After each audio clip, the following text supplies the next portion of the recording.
West Godavari west Godavari అండి. మేము west Godavari అంటాం. వెస్ట్ గోదావరిలో పోలవరం పాదయాత్రలో 3 రోజులు నేను పాల్గొన్నాను.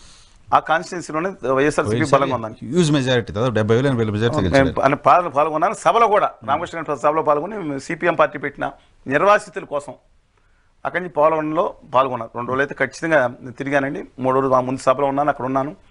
అలాగే చింతలపూడి ఒకటి బాగా అటాచ్మెంట్ నాకు చిన్నప్పటి నుంచి. మా మేత్తగారు ఊరు బాగా మండలాలు ఎన్నికల్లో కూడా తెలిసిన సందర్భం ఉంది. ఈ 2 కాన్స్టిట్యున్సీస్లో బికాజ్ ఇక్కడ క్యాండిడేట్ సరిగ్గా లేకపోవడం వల్ల వైఎస్ఆర్ కాంగ్రెస్ పార్టీ అడ్వాంటేజ్ ఉందని భావించాను. ఇంకో చోట నెంబర్ ఆఫ్ ఇప్పుడు సీట్లు ఇప్పుడు కృష్ణరాజు గారని కొవ్వూరులో డిపెండ్స్ అపాన్ క్యాండిడేట్ అండి. హోంమంత్రి గారు కదా, హోంమంత్రి ఆ టైప్ క్యాండిడేట్స్ అని చెప్తున్నాను.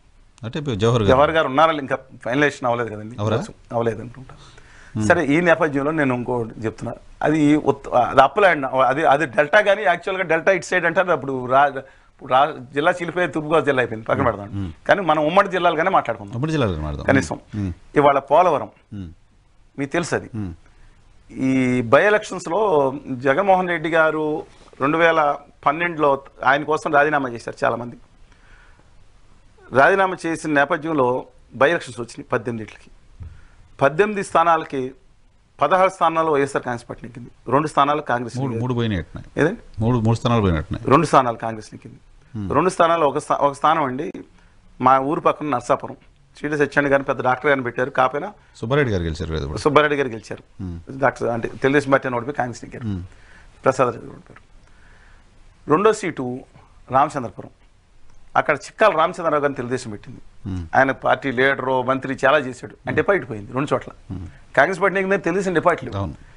అలాంటిది ఎలా మారిందో మీరు చూశారు. అంటే సుబ్బారెడ్డి గారు ఉండగా ఆయనకి 50,000 ఓట్లు, సెకండ్ ప్లేస్ వచ్చిన వైఎస్ఆర్ కాంగ్రెస్ ఇంకో 49,050 ఓట్లు, 1,00,000 ఓట్లు వస్తే కాంగ్రెస్ తెలుగుదేశానికి 7,000 ఓట్లు వచ్చింది అనుకున్నాం. సుబ్బారెడ్డి గారు వైఎస్ఆర్ కాంగ్రెస్ పార్టీ క్యాండిడేట్ అయ్యారు 2014లో. అంటే ఆయనకి 1,00,000 ఓట్ల మెజార్టీ రావాలి లెక్క ప్రకారం. ఆయన 30,000 తేడాతో ఓడిపోయారు మాధవ్ నాయుడు గారి మీద. అంటే మనం కాన్స్టిట్యున్సీని అండర్స్టాండ్ చేసుకుంటే తప్ప డిసెక్షన్ చేస్తే తప్ప. ఇవాళ విచిత్రమైన నమ్మలేరేమన్నా మీరు, how far it is true I don't know. Raghurama Krishnaraju గారు మా జిల్లా ఎంపీ, మా ఎంపీ గారు మా నర్సాపురం మా పాలకులు ఎంపీ గారు ఉన్నారు.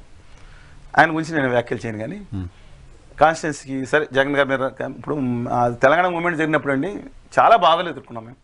గవర్నమెంట్స్ నాకు 2 గవర్నమెంట్స్ని తర్వాత ఇచ్చారు నాకు. అంతకుముందు ఎంత ఇబ్బందులు ఎదుర్కొని నేను ఎప్పుడు ఎందుకు తెలంగాణ ప్రజలను ఒక మాట అన్నాను. కానీ నా వాదం మీద వ్యతిరేకత ఉన్నాను. ఒక్కనే తిరిగాను. ఎన్ని దాడులు ఎదుర్కొన్నామో తెలుసు. లేదా టీజీ వెంకటేశ్వరాన్ని తీసుకొచ్చి కూర్చోబెట్టండి.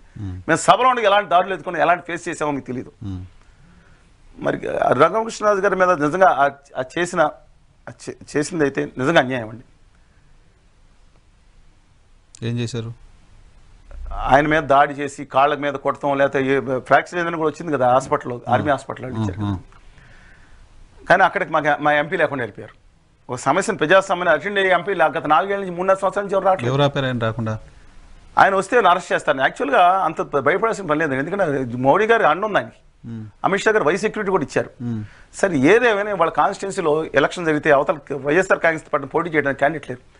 ఇవాళ నర్సాపురం కాన్స్టిట్యున్సీలో కనుక పోటీ జరిగితే, నర్సాపురం కాన్స్టిట్యున్సీలో పోటీ జరిగితే 2 లక్షల ఓట్ల తేడాతో కనీసం అటు ఇటు 50,000 జనసేన తెలుగుదేశం వామపక్షాల క్యాండిడేట్ నెక్కిపోతున్నారు ఎంపీ కింద.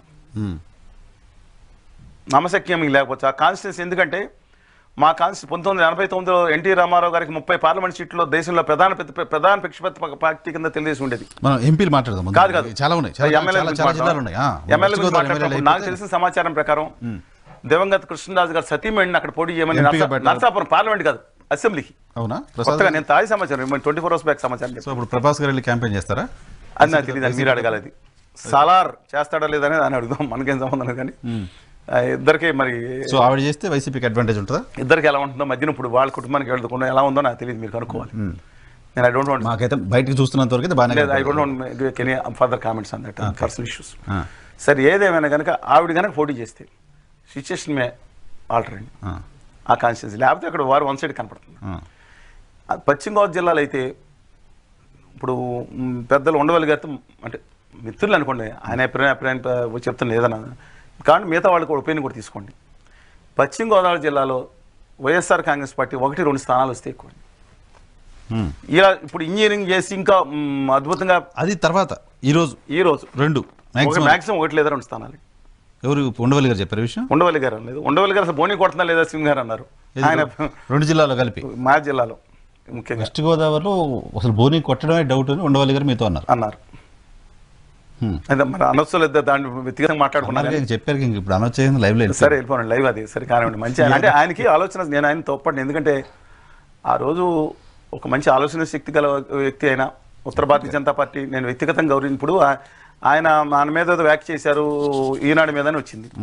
నేనేలా ఊరుకున్న వ్యక్తిని కాదు. వెళ్ళి ఆయన ఎక్కడైతే రాజమండ్రిలో మీటింగ్ పెట్టారో అక్కడే ఆ స్థలంలో మీటింగ్ పెట్టి నేను ఖండించి నా వాదన చెప్పొచ్చాను. కానీ నేను ఆయన తిట్టాల్సిన అవసరం ఉందండి. విధానాలపై వ్యక్తిగతంగా ఒకరి మీద ఒకళ్ళు ఎందుకు, మాకు అనవసరం కదా. కానీ ఇవాళ మీరు అక్కడ అది పొజిషన్ అక్కడండి.